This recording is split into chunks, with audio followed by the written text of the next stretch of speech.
শুনছে তো? বিবাহিত ভাইরা শুনছেন তো? তোমরা অবিবাহিতরা শুনছো তো?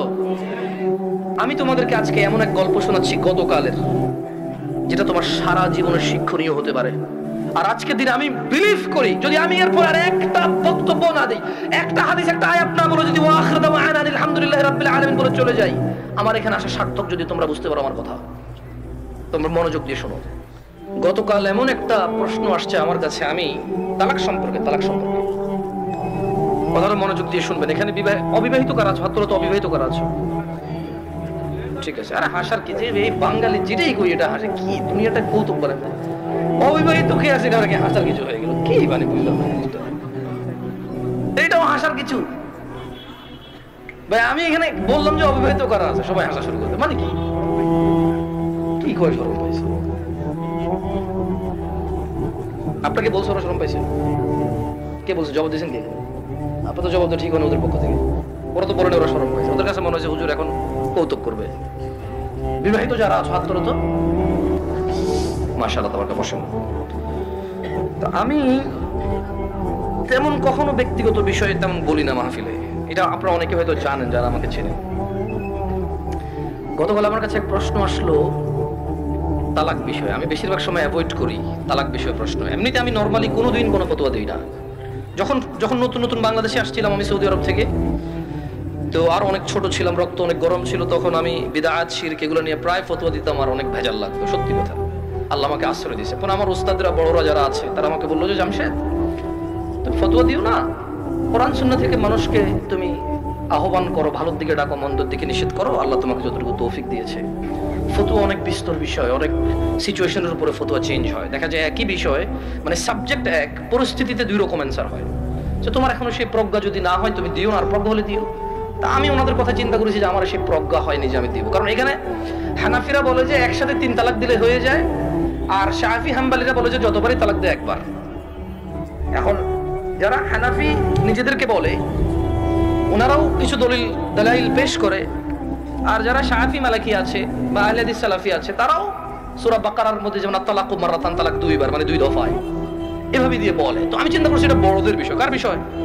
এটা আমার ম্যাটার না, আমার এত জিম্মেদারি নেওয়ার এখনো অতটুকু যোগ্যতা হয়নি। তো বেশিরভাগ তালাকের যখন প্রশ্ন আসে, আমি বড় বড় আলেম যাদেরকে চিনি,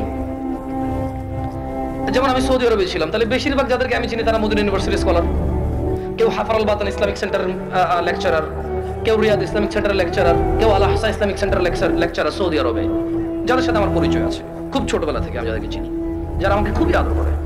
তো আমি যেটা করি, যখন এই তালাকের মাসলা মাসাইল আসে, নর্মালি কোনো প্রশ্ন আসলে আমি জবাব দিই না, কিচ্ছু রিপ্লাই করি না, কারণ আমি জানি আমি ফতোয়া দিব না, ইগনোর করার চেষ্টা করি।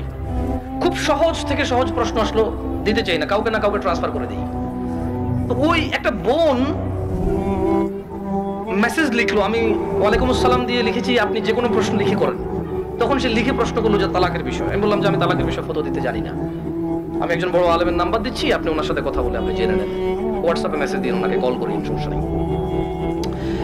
উনি আমাকে একটা ভয়েস মেসেজ পাঠালো যে ওনার হাজবেন্ড ওনাকে তালাক দিয়েছে 3 বার।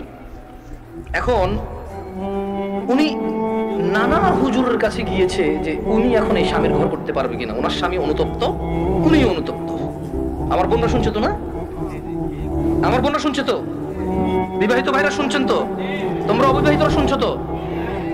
আমি তোমাদেরকে আজকে এমন এক গল্প শোনাচ্ছি গতকালের, যেটা তোমার সারা জীবনের শিক্ষণীয় হতে পারে। আর আজকের দিনে আমি বিলিভ করি, যদি আমি এরপর আর একটা বক্তব্য না দিই, একটা হাদিস, একটা আয়াত না বলে যদি ওয়া আখিরু দাওয়ানা আলহামদুলিল্লাহি রাব্বিল আলামিন বলে চলে যাই, আমার এখানে আসা সার্থক। যদি তোমরা বুঝতে পারো আমার কথা, তোমরা মনোযোগ দিয়ে শোনো।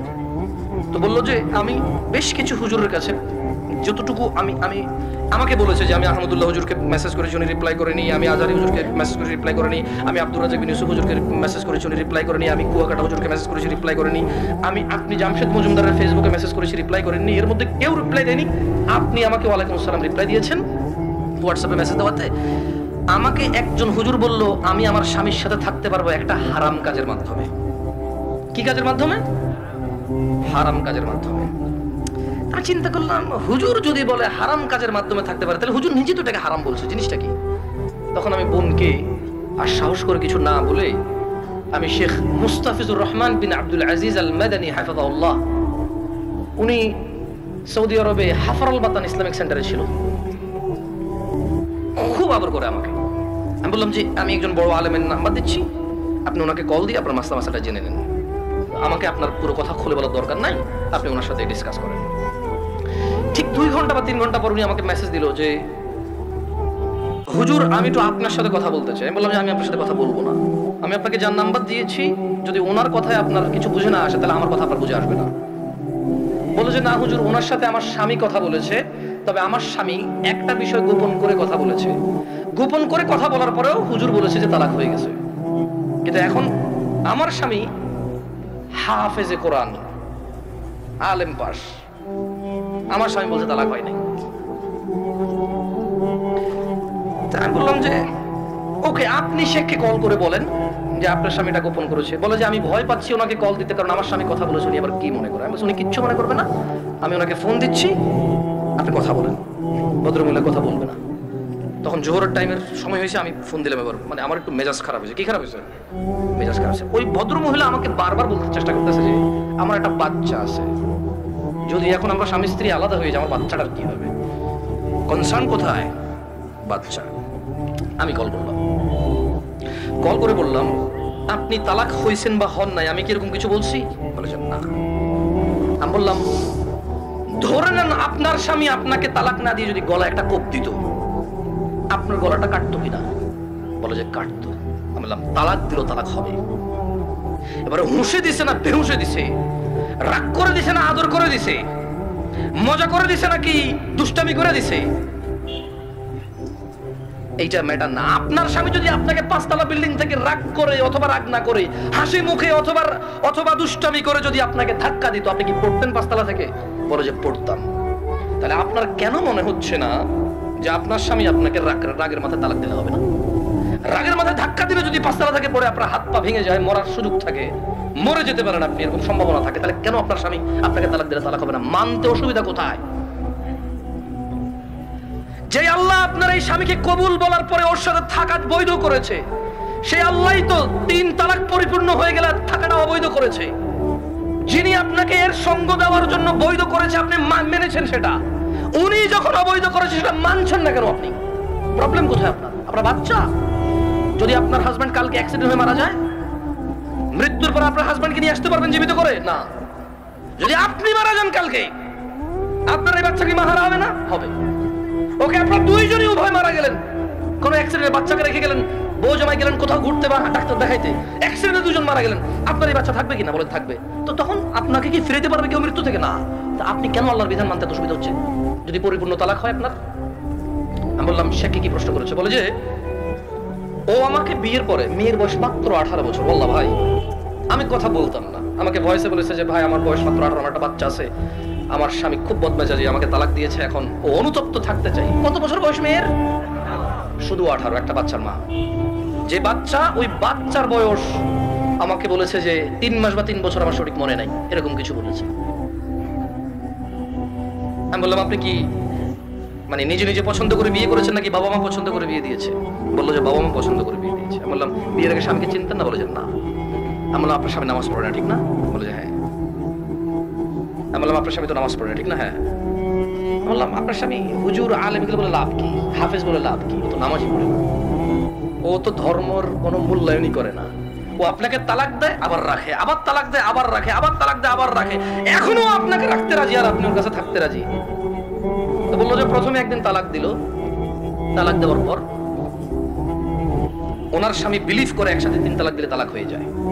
ওনার স্বামী, এটা দেখেন আমি আবার বলি, এটা আমি বলছি না, উনি বলছেন যে ওনার স্বামী হাফেজ এবং আলেম পাশ মেবি, বা হাফেজ এটা কনফার্ম আমি। বললো যে উনি জানে যে এক বৈঠকে 3 বার তালাক দিলে তালাক হয়ে যায়, কিন্তু শেখ মুস্তাফিজুর রহমান বিন আব্দুল আজিজ মাদানীকে যখন ফোন করেছে তখন উনি বলেছে আচ্ছা ধরলাম একবার, 3টাকে কয়বার ধরলাম? এক বৈঠক ধরলাম। বলে যে আপনাকে আদ দিছে? বলে যে হ্যাঁ আরেকবার দিছে। বলে যে ওটাকে আবার ধরলাম। বলে যে আদ দিছে? বলে যে সে গোপন করছে, কিন্তু সে একদিন আমাকে বলছে তোমাকে আমি তালাক দিলাম, তুমি যাচ্ছ না কেন? এই কথাটুকু শেখের কাছে সে গোপন করেছে। কি করেছে?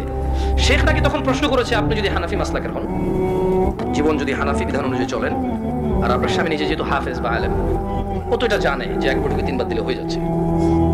আর কোরআন সুন্নাহ অনুযায়ী যদি আপনি শাফি মালিকের দিকে আসেন, সেই ক্ষেত্রে ওনারা এক বৈঠকে যতবারই কয়বার ধরে?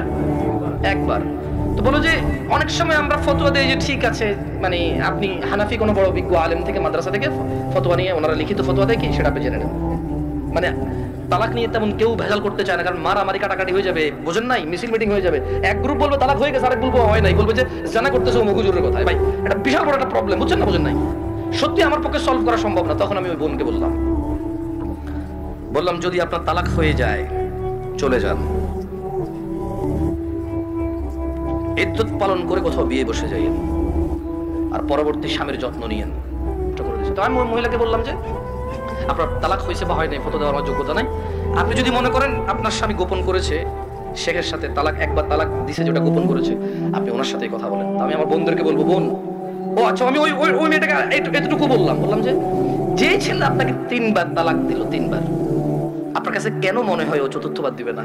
আবার আপনার কাছে কেন মনে হলো যে ও চতুর্থবার দিবে না? আর এই তো আপনি এই স্বামী ছাড়া থাকতে পারবেন না, আপনার একটা বাচ্চা আছে, কেন আপনি স্বামীর সাথে এমন ব্যবহার করলেন যে ও তালাক পর্যন্ত গিয়ে বোঝেন? ওর উপায় কি?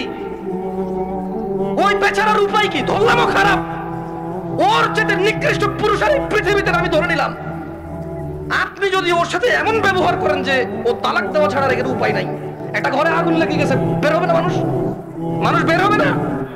এই দরজা বন্ধ, সেই দরজা বন্ধ, সেই দরজা বন্ধ, জানালা দিয়ে হলো তো মানুষ বের হবে না?